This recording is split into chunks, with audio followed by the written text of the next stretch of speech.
শিক্ষার প্রসারে আলোকিত হবে আগামী প্রজন্ম, এই চিন্তা চেতনা থেকে স্কুল নির্মাণের জায়গা দিলাম আমরা। আজ অহেতুক অপ্রয়োজনীয় এক দেয়াল নির্মাণ করে আমাদের চলাচলের এবং কবরস্থানের রাস্তা বন্ধ করছে কর্তৃপক্ষ। আজ বুধবার সংবাদ সম্মেলনে এভাবেই নিজের আক্ষেপ ও এলাকাবাসীর দুর্ভোগের কথা তুলে ধরেন ব্রাহ্মণবাড়িয়ার সরাইল উপজেলার পানিশ্বর ইউনিয়নের বড়ইবাড়ি সরকারি প্রাথমিক বিদ্যালয়ের জমিদাতা জাকির হোসেন। সংবাদ সম্মেলনে তিনি বলেন, বড়ইবাড়ি সরকারি প্রাথমিক বিদ্যালয়ের সুরক্ষা এবং নিরাপত্তার স্বার্থে চারদিকে দেয়াল নির্মাণ করা টেন্ডার এসেছে, এতে তারা খুবই আনন্দিত।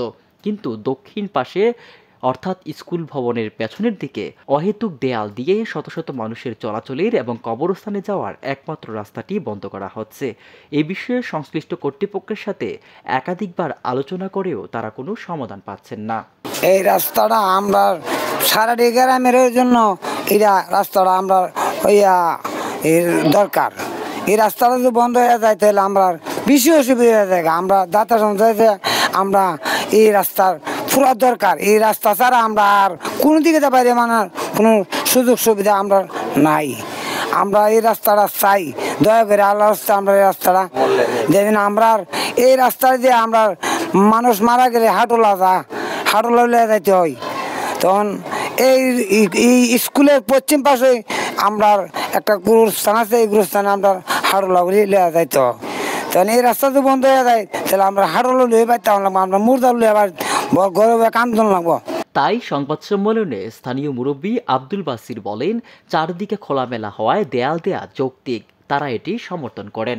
তারাও চান এই স্কুলের আরও উন্নয়ন কাজ হোক, কিন্তু পেছনের দিকে নিরাপত্তার জন্য ভবনের দেয়ালই যথেষ্ট। তারপরেও অহেতুক দেয়াল দিয়ে সরকারি অর্থ অপচয়ের পাশাপাশি এলাকার মানুষের চলাচলের রাস্তাটি বন্ধ করা হচ্ছে। এদিকে স্কুলের সামান্য জায়গা রয়েছে, এটা বন্ধ করলে তাদের তেমন কোনো কাজে আসবে না, ফাঁকে হাজারো মানুষ দুর্ভোগে পড়বে।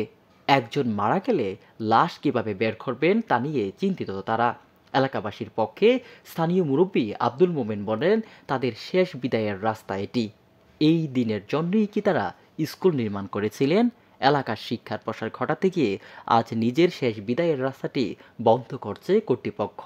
এমতো অবস্থায় এখন সরাইল উপজেলা প্রশাসন ও সংশ্লিষ্টদের প্রতি তাকিয়ে আছে বড়ইবাড়ি এলাকার হাজারো মানুষ। এলাকাবাসীর প্রত্যাশা, প্রশাসনের হস্তক্ষেপ মানবিকতায় দূর হবে হাজারো মানুষের দুর্ভোগের পাশাপাশি অপ্রয়োজনীয় দেয়াল নির্মাণ। এ বিষয়ে সরাইল উপজেলা প্রাথমিক শিক্ষা কর্মকর্তা নৌশাদ আহমেদ বলেন, টেন্ডার হয়ে গেছে, কাজ চলমান, তাদের স্কুলের সীমানা পর্যন্ত দেয়াল দেয়া হবে। সরাইল উপজেলা নির্বাহী কর্মকর্তা মেজবাউল আলম ভূঁইয়া এ বিষয়ে বলেন, স্কুল এবং এলাকাবাসীর স্বার্থে আলোচনা সাপেক্ষে প্রয়োজনীয় ব্যবস্থা নেওয়া হবে। সরাইল থেকে আতিকুল ইসলামের রিপোর্ট, আমার বার্তা।